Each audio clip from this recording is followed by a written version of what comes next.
Something wild is going on here, guys. Quick shout outs to Gothic Therapy for the video, Master of the TDS, Riding Raven. They made a video exposing something wild about Sweet Baby Inc. We're going to get into it. We're also going to read this article from Park Place that's talking about it. But before we get into it, if you enjoy this content, please hit that subscription button down below. We're on the road to 100,000 subscribers. So it really seems like Sweet Baby Inc. was hoping gamers would just move on from talking about them, right? In fact, this is the first time I've addressed Sweet Baby Inc. in quite some time. I think months, right?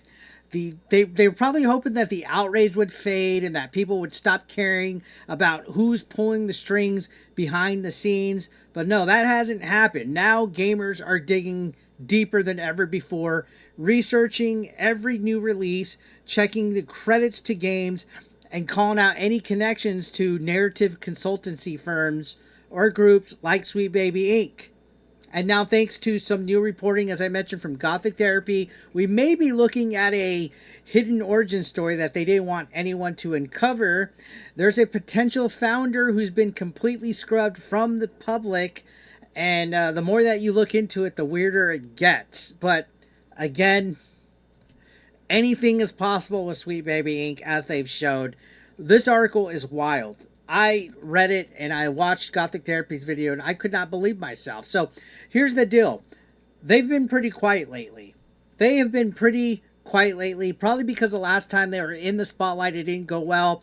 The response to backlash involved the usual playbook, accusations of bigotry, Twitter meltdowns, screaming Gamergate 2.0 like it still means anything, right? It didn't work, and now they're clearly trying to do a different strategy. That's just don't talk.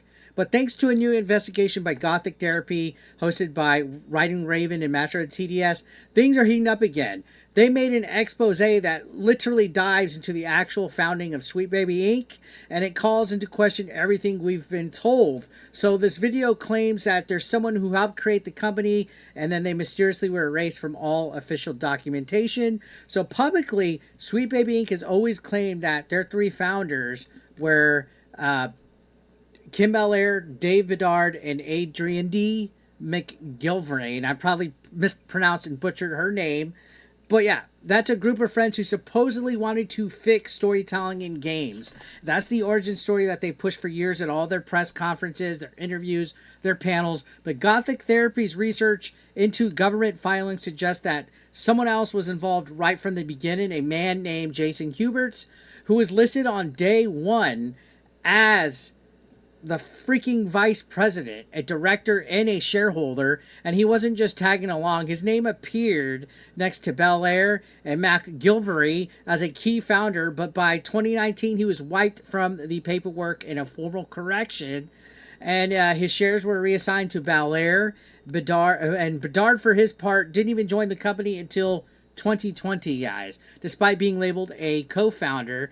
That alone makes the timeline sketchy as best. So what's even more bizarre is on the exact same day in 2018, from the same Montreal address, Jason Huberts also registered a second company alongside Sweet Baby Inc.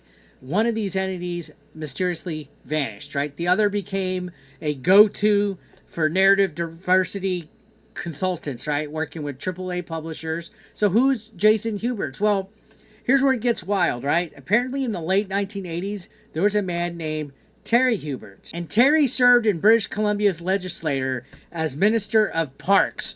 And his interviews from that era, he mentioned having a son named Jason.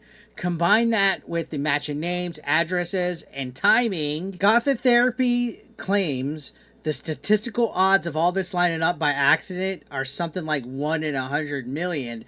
Now, back, according to this article and the video, back in 1989, Terry Huberts authored a government policy outlining how private contractors could be embedded into public systems quietly with no oversight. That language, quite embedded without scrutiny, eerily mirrors what Sweet Baby Inc. seems to have done in the gaming industry. If Jason's related to that legacy, it raises some questions, some serious questions about the real purpose of Sweet Baby Inc. Even more curious is on the same day that they registered Sweet Baby Inc., they also locked down a second alias designed Sweet Baby. Why? Was it a backup plan in case the original name became radioactive? Were they laying the groundwork for a studio? It's not clear, but the timing suggests that they were thinking long term here, guys. And this article, again, like I mentioned in Part Place, literally shows screenshots, talks about it, has records, emails from the office of the clerk. This is wild. And all this actually paints a picture of an organization that didn't grow organically, guys. This looks like it was curated. It was calculated. And it's possibly connected to people that had ties to government infrastructure. And I know this sounds like a big conspiracy theory, but the more that you deep dive into this, the more that you look into the video, the articles and stuff, this is wild. Okay? Belair may have been chosen specifically to be the front of the company, the figurehead, giving it to a friendly face while someone stayed in the shadows. And to be clear, this is speculative, right? Not everything has been 100% confirmed, but the documents are real. The discrepancies in the founder timeline are real, and there's an effort to erase one man from the company's origin story, which is freaking real. And why is this something that is allegedly being hidden? Because they have agendas. They have people behind them backing them up. This is literally like a cover-up. This is a cover-up, guys. And this is why I feel gamers need to ask questions. This is why I feel when we have any kind of questions about any kind of like transparency from consulting companies that want to come in and make companies follow their protocol, follow their guidelines, follow their narratives, or else they get canceled, which is allegedly what Sweet Baby Inc. does.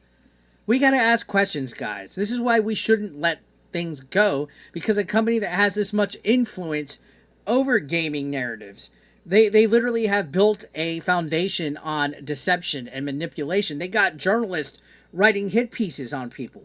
They got journalists basically taking legal bullets for them. There's so much weird things going on with this company. So many weird bad faith actors that will die on sword for it, to the point where you got to wonder just how deep this goes, how deep the wallets and the pockets go with this company. And all this should be called out. And they need to be honest, but they're not. Sweet Baby Inc. may have branded itself as a champion of representation, but more and more it looks like it was just another machine built for control. So I'm going to leave it there, guys. This is a rabbit hole of all sorts. Go check out Gothic Therapy's video. I'm going to leave a link down below.